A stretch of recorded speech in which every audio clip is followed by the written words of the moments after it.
এক গাঁজাখোর বক্তা বলছে নবী অর্থ সাংবাদিক। এনায়েতুল্লাহ আব্বাসী সাহেব, আপনি বুঝতে ভুল করেছেন।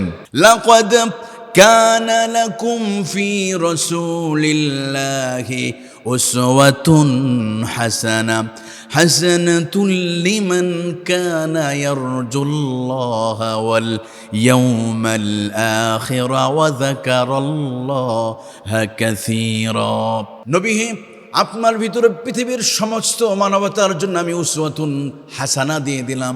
একজন রাষ্ট্রপতি, সে যদি পৃথিবীর শ্রেষ্ঠ রাষ্ট্রপতি যদি হতে চায়, তাকাও মুহাম্মদ রাসূলুল্লাহর দিকে। তুমি যদি পৃথিবীর শ্রেষ্ঠ দার্শনিক হতে চাও, তাকাও মুহাম্মদ রাসূলুল্লাহর দিকে। কিভাবে রাষ্ট্র চালাতে হয় 10 বছর কুরআনুল কারীম দিয়ে রাষ্ট্র চালিয়ে আমার নবীজি পৃথিবীর মানুষকে দেখিয়েছেন। কিভাবে বিচার করতে হয় আমার নবীজি সেটাও দেখিয়েছেন।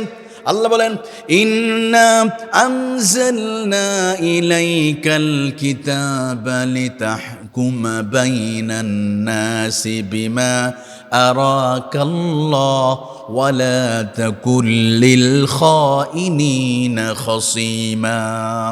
আপনি উপর যে কোরআন অবতীর্ণ করেছি, এই কোরআন দিয়ে তিনি আপনি ফয়সালা করে দেন মানুষের মাঝে। আমার নবীজির করে দেখিয়েছেন।